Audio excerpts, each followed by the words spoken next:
باللہ من الشیطان الرجیم بسم اللہ الرحمن الرحیم۔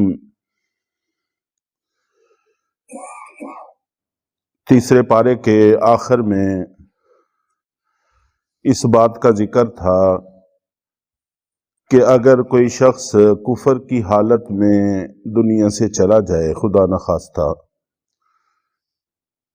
اس کے بعد وہ زمین بھر کے سونا بھی فدیے کے طور پر دینا چاہے تو عذاب سے نجات کی کوئی شکل موجود نہیں ہے۔ اور چوتھے پارے کے شروع میں اس بات کا ذکر ہے کہ مومن مسلمان بندہ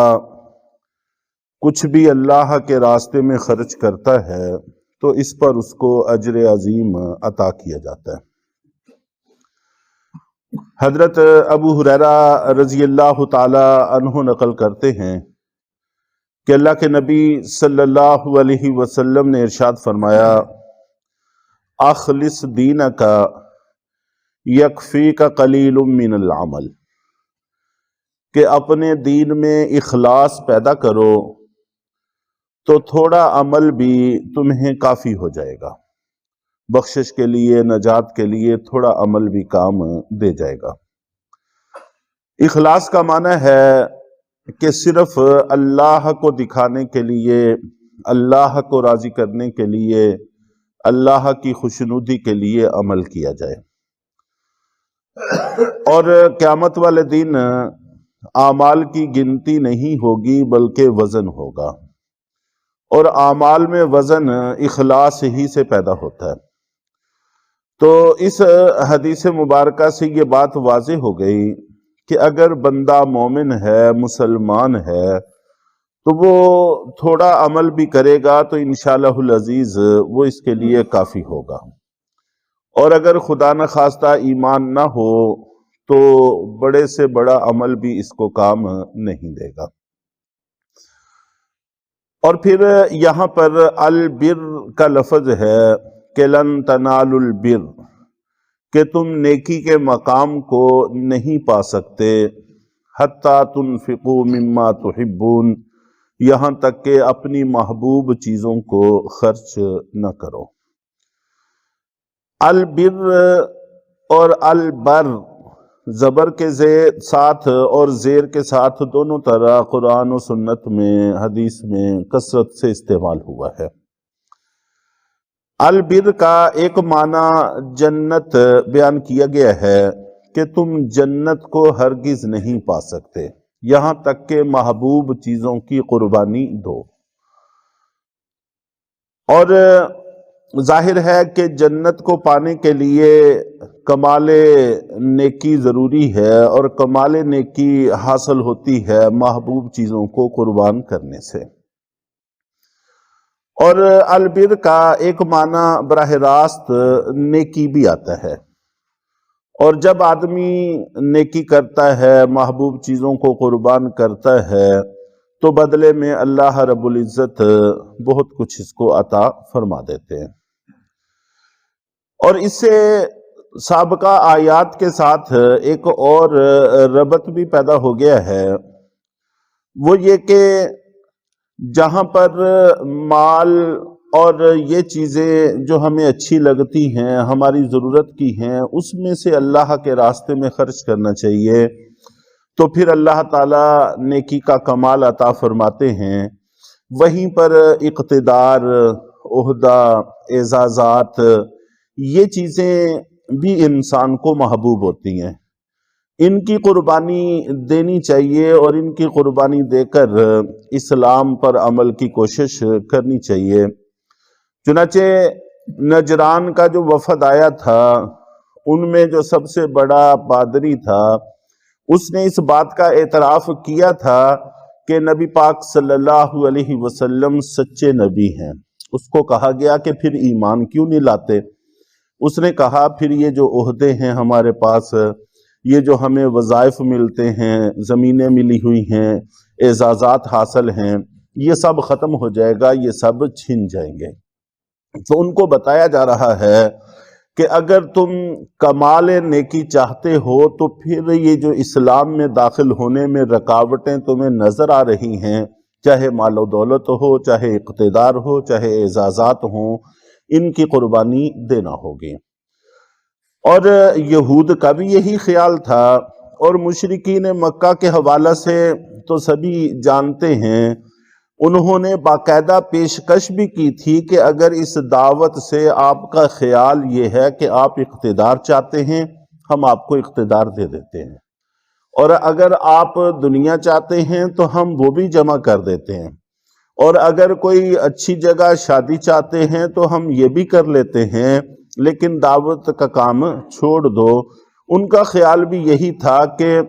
اگر ہم ایمان لے آتے ہیں تو ہماری ساری چدراہٹیں چلی جائیں گی، اور شاید اس دعوت کے پیچھے اقتدار اور اس قسم کی چیزوں کا حصول ہی ہے۔ تو بتا دیا گیا کہ ایسی کوئی بات نہیں ہے۔ تو بہرحال جو چیز بھی دین پر عمل کرنے میں رکاوٹ بنتی ہو اس کی قربانی دینی چاہیے، چاہے وہ عہدہ ہو، چاہے دکان ہو، چاہے کچھ بھی ہو۔ جو چیز رکاوٹ بن رہی ہے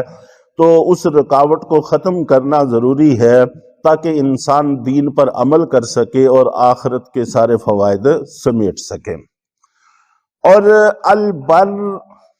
یہ اللہ تعالیٰ کا نام ہے، اگر زبر کے ساتھ پڑھیں تو یہ اللہ تعالیٰ کا نام ہے، چنانچہ البر الرحیم یہ لفظ استعمال ہوا ہے جس کا معنی ہے بہت زیادہ احسان کرنے والا۔ اور اس سے بار نیکی کرنے والے کو کہتے ہیں، بار نیکی کرنے والا، اور اس کی جمع ابرار آتی ہے، اور دعاؤں کے اندر ابرار کا لفظ اکثر استعمال ہوتا ہے، وَادْخِلْنَا الْجَنَّةَ مَعَ الْأَبْرَارِ، کہ ہم کو نیک لوگوں کے ساتھ جنت میں داخل فرما۔ تو بار نیکی کرنے والے کو کہتے ہیں، اور جس کی جمع الابرار آتی ہے۔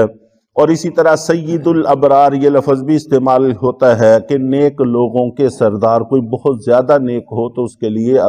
سید الابرار کا لفظ استعمال ہوتا ہے۔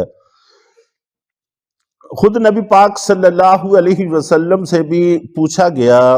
کہ البر کیا ہے۔ آپ صلی اللہ علیہ وسلم نے جب یہ آیت پڑھ کر سنائی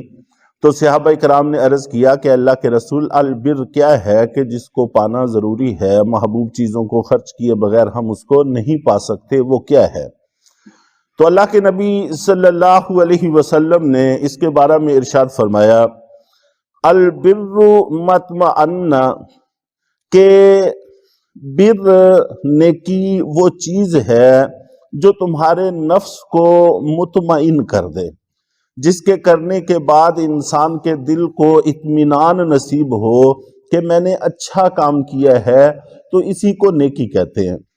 اور اللہ کے نبی صلی اللہ علیہ وسلم اس بات کی طرف متوجہ کرنا چاہتے ہیں کہ تمہارے سینے میں جو دل ہے، جس کو ہم ضمیر کے لفظ سے تعبیر کرتے ہیں، یہ بھی تمہاری رہنمائی کرتا ہے۔ اللہ تعالیٰ نے جہاں رہنمائی کے اور بہت سارے اسباب پیدا فرمائے ہیں، تو ان میں سے یہ بھی ایک بہت بڑا رہنما ہے کہ انسان کا ضمیر اگر مطمئن ہو جاتا ہے کمل کے بعد، تو اس کا مطلب یہ ہے کہ وہ نیکی ہے۔